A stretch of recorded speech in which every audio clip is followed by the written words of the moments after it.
the 2012 embassy in Canberra, Australia, and we're with Coco. And you're representing one particular people, right? Yeah, my people are Kuma people. Kuma people, southwest Queensland. Right.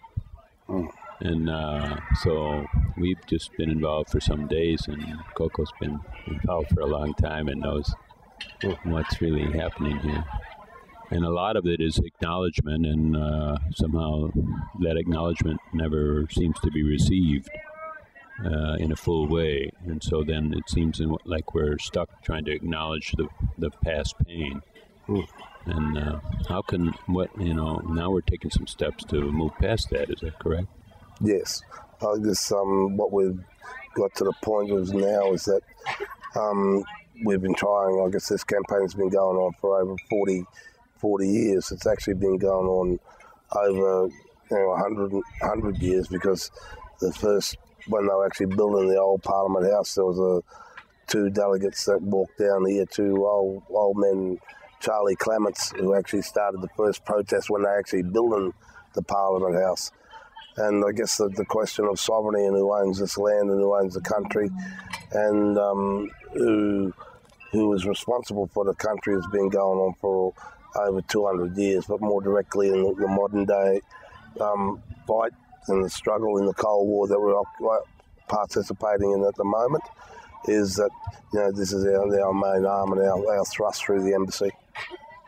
So when we say ownership or who owns the land, it's the way the Western civilizations look at that, and the way the original peoples look at that is quite different, I believe. I mean, ownership is not something that you trade in, whereas with the white government, ownership is something that's traded back and forth. Yeah, well, I guess it's if you look at the British common law, their law system is based on property rights. The House of Lords had a vested interest in Britain at the time when they established the British common law, in that they, to be a representative in Parliament, you actually own property. Now, that same law was the basis that this country's law system is based on. It's not like the independent countries around the world that have their law system based on rights, individual rights, and actually have a Bill of Rights. This country doesn't have a Bill of Rights. So what we've inherited is a bastardised property, a democratic process that exists based on property law. And it brings us to the question that we ask here, is that will we maintain that this country is occupied by force? It was taken off our force. We defended our country, and many great heroes like Pemulwuy, like Dundalli, like Pigeon, like Windradyne, heroes that fought the colonialisation of this country, that their story is not told. Now, we say that, okay, fair enough, we lost the war in terms of that process, but the guns, we're no longer killing each other, but the Cold War goes on, and that Cold War is I guess, deriving who has possession of the country, how does that possession go, whether it's legal or whether it's not legal. As it any land wars that have gone on in the country around the world. This embassy here, to us, is our contact with the rest of the world. And what we try to do through our embassy, like any other embassy around the world, is get our story out to try and get support from the rest of the world on the Australian government to stop telling the lies, stop perpetuating an illegal occupation of a country, and sit down and come to the table and start working the ownership and the occupation of this country out in a proper way. So when you're saying Cold War, you're actually kind of talking about a systematic freeze-out, whether it's intentional or not, but the result is that Aboriginal populations are frozen out of the economy, frozen out of good health, frozen out of living in peace, because they're often incarcerated, and somehow frozen out of opportunity, and it's so regular that it seems almost systematic or intentional. It is, and it's been intentional. I guess if you look at the history of legislation in this country, since we stopped killing one another physically, the legislation has been a legislation that's been designed to break the spirit of the people, to disenhance the people, to force us into a assimilation position where we are forced to assimilate. And, so in a way, it's kind of like the only solution that they have is assimilation, and then everything is kind of like pressured to say that, guys, wake up, assimilation's the only chance you got, something like that. That is the only thing that they're offering. They offered in the early days execution or assimilation. That was it. Yeah. Detention or assimilation. Isolation or assimilation.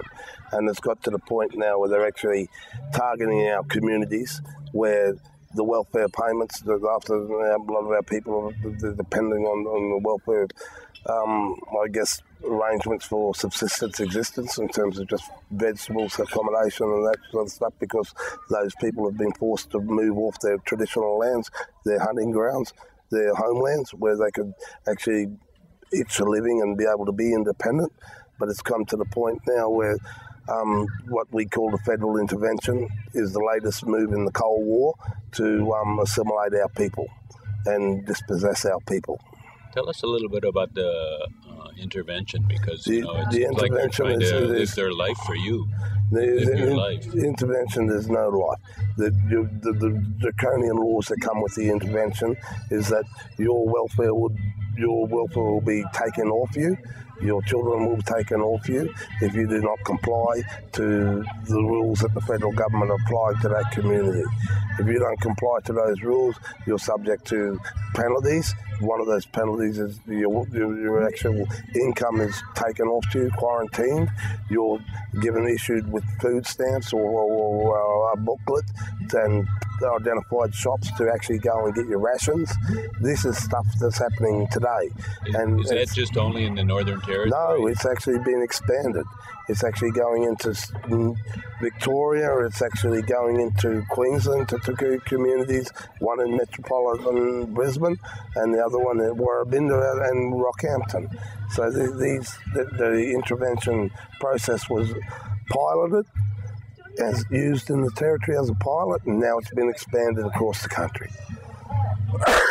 Now, the person that can speak more on that is Barbara Shaw, and I defer to her on a lot more of the detail. She can explain it at length. She actually lives and is subject to the intervention rules. So, but in the broad sense of what we're saying is what has happened here. This is one of the only avenues that we have to appeal to the rest of the world and to apply pressure on the federal government, federal and state governments, to overturn this legislation that's suppressive and submissive to our people. So somehow that the federal and the state governments are a situation where the Aboriginal peoples are so underrepresented, they have no self-determination whatsoever. And is there any way that somehow self-determination or some modicum of it or some improvement what we're arguing, through the traditional governments? What we're arguing is the recognition of our sovereign rights. That's what we argue. And if the federal government, if the Commonwealth was to recognise our sovereign rights on nationhood, and what we call nationhood is that there's 600 different nations in this country, 600 First Nations, and the dominant society has refused to recognise the legitimacy of each one of those nations. Each one of those nations is an independent nation, autonomous to each other. Before white occupation of this country, we lived in a bipartisan or coexistence in this country between 600 different independent nations. The one thing that made it that was that within our law, and the law is basically the same from one end of the country to the other. Let's say that sovereignty is the truth, sovereignty is what sovereignty, or it's our sovereign rights. Right, sovereign rights are the truth. Yes. And also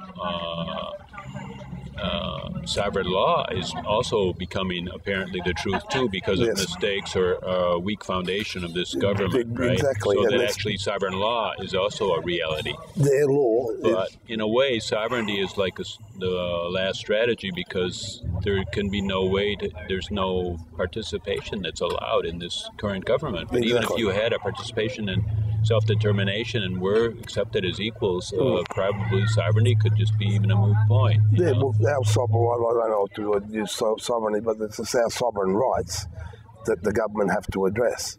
The occupying forces have to address our sovereign rights.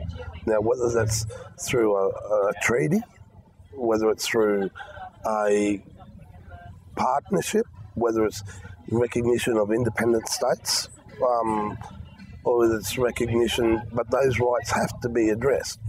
Now, there's a multitude of avenues that the occupying forces, the occupying government, could adopt to address those issues, but it has chosen not to. And it's chosen not to, A, because it doesn't give a fuck what the rest of the world thinks about it, and B, it doesn't give a fuck what we think about it, because we're actually 2% of the population. The other 98% of the population don't give a fuck about us. Yeah, or they certainly act that way, right? They're saying they do care because they give you a dole and stuff, but they give it to it in such partialized ways that there's no wholeness about it. There's no community with it. And that each thing that's given is actually another disempowering it. It's another means to take away. Yeah, it's the strangest thing.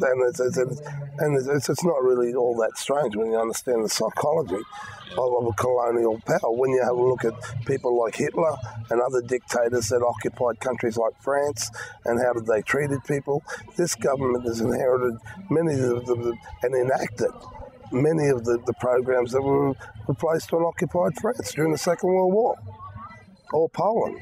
And it's no different, and people have got to understand that the enormity of the impact on our people in terms of,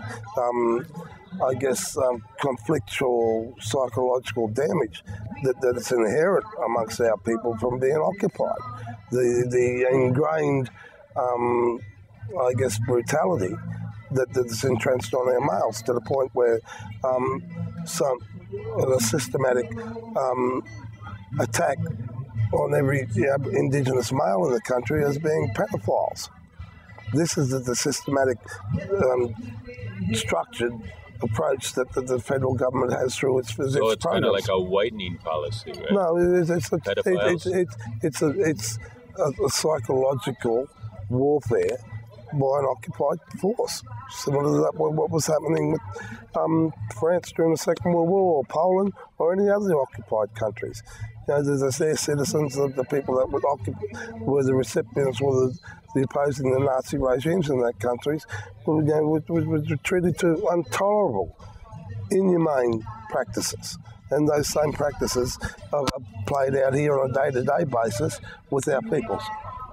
In one way, if another message could, Australia is sitting on a jewel, an absolute jewel in the Aboriginal culture. No other continent has that jewel. No. And instead of polishing that jewel, they're thinking, well, maybe it'll just go away. Yeah. But wouldn't it be great to polish it and set it in gold and embrace it, and accommodate it and learn from it, and both could learn from each other. Look, there's a lot of benefits in terms of physical as well as the spiritual and the wealth of knowledge from the oldest continuous nation society on this earth. Right. I dare say it's already happening that you're learning from each other, because I don't believe, that the Aboriginal people want to return to hunting as their major activity. And it's not something that we should be kept in some fraudial bloody vacuum for the rest of our existence too. Our kids, we've traded, we've had nations come into our social structure way before Cook. We've had visitors from, whether it be Egypt, whether it be the Dutch, whether it be the Indonesians, whether it be the Polynesians. We've had trade. If you talk to the Polynesian people, they talk to our people, and they call our people, when the first sun come up, we were already here. These stories have been shared across the Pacific way before the English came here. Our history and our development as a society and as a unique nation that could accommodate 600 independent nations for so many years. It surpasses. Without any degradation or without... And it goes only to prove that our capability to accommodate social change and adapt to what we have invested in our social structure and our culture to the new influences that came in. Isn't somehow the strategy of fighting being forced upon you by the early European mentality was all about struggle? The only policy that they arrived with in this country was extermination, was genocide. They basically, up until 1967, my first 5 years of my life, I wasn't considered human. The United Nations Declaration of the Rights of Man said in bold type underneath, if you care to have a look, says these rights do not apply to the Australian Aboriginal. It wasn't until 1967, after the rest of non-Aboriginal Australia decided that, okay, we can stop shooting these blokes now and we'll let them be... Now we'll just put them in jail, right? Yeah, now we'll just incarcerate them and we'll create concentration camps and we'll just fuck with their minds for the next millennia. Yeah. But the only reason they did that was because the rest of the world was saying in North America they've dealt with their Indian solution. They've done Gandhi had done his stuff. The apartheid stuff was going on, and here's this country in the middle of the Pacific that are still killing their blacks. So it was only 67. We're not talking about years ago. We're only talking in my lifetime. Right. They were still allowed to legally hunt and kill my people. Right. Me, for my first 5 years. Right. Now, so it was only through world pressure and shame in the churches that they actually said, oh, hang on, we better stop doing this to these people. The rest of the world's watching. Well, that's maybe what we're doing today. And that's our only vehicle. Pressure. That's why the embassy is so important, is that the truth has to get out there. The truth has to be out. These fellas can't live in a vacuum, in a time warp, and go out and participate in the rest of the world, condemn the rest of the world for their injustices to Indigenous people, and then come back home and do the same to theirs. Right.